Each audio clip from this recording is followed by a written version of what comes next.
Pemirsa, pemerintah Kota Denpasar melalui Badan Kesatuan Bangsa dan Politik Kota Denpasar mengadakan bimbingan teknis BIMTEK peningkatan pemahaman tentang hak asasi manusia (HAM).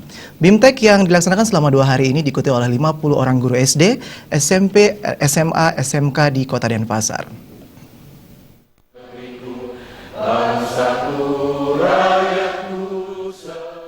Kabid Ketahanan Bangsa dan Masyarakat Kesbangpol Kota Denpasar, Made Sumarsana mengatakan, disasarnya para guru dalam BIMTEK peningkatan pemahaman tentang hak asasi manusia (HAM) bertujuan memberikan pemahaman dan pengertian tentang hak asasi manusia (HAM) bagi masyarakat dan khususnya bagi anak didik melalui pengajar, guru yang ada di Kota Denpasar, serta mendukung program Padmasaram atau 8 langkah baru kepemimpinan Wali Kota Denpasar untuk meningkatkan kesejahteraan masyarakat menuju kebahagiaan.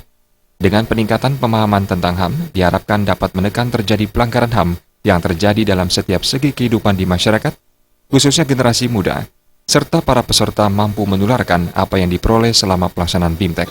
Penyelenggaraan BIMTEK ini kepada pengajar atau guru yang ada di Kota Denpasar, pertama banyak hak-hak asasi, hak-hak anak yang mereka harus dapatkan, baik dimulai pendidikan dan lain sebagainya, itu belum mereka pahami. Makanya kami pada kesempatan yang baik ini menyelenggarakan pendidikan HAM ini melalui guru-guru sekolah.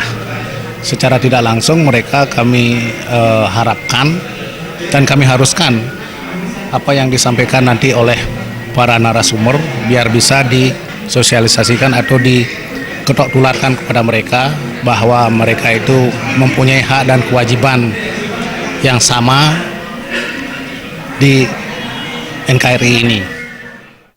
Sementara itu, Wali Kota Denpasar dalam sambutannya yang dibacakan Kepala Badan Kesbangpol Kota Denpasar, Komang Sugiyarta, menaruh harapan besar kepada guru yang mengikuti BIMTEK ini. Guru merupakan orang tua di sekolah, selain memberikan ilmu pengetahuan mendidik, juga memberikan pembelajaran tentang kehidupan agar seorang anak dapat mengenal kapasitas dirinya, apa dan bagaimana dirinya dalam kehidupan, sadar tentang hak dan kewajiban, karena suara guru sangat didengar oleh muridnya.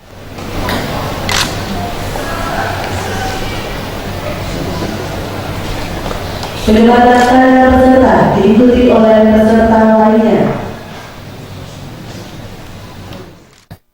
BIMTEK yang dilaksanakan selama 2 hari ini menyasar 50 peserta dari unsur guru yang ada di Kota Denpasar, yang terdiri dari 15 orang dari guru SD, 15 orang dari guru SMP, dan 20 orang dari guru SMA dan SMK. BIMTEK kali ini menghadirkan narasumber dari Kanwil Kementerian Hukum dan HAM Provinsi Bali, Lembaga Perlindungan Anak, Dinas Tenaga Kerja dan Transmigrasi Provinsi Bali, Lembaga Bantuan Hukum Bali, Polresta Denpasar, dan Majelis Madya Desa Pekeraman Kota Denpasar. Angga Ratana, Bali TV.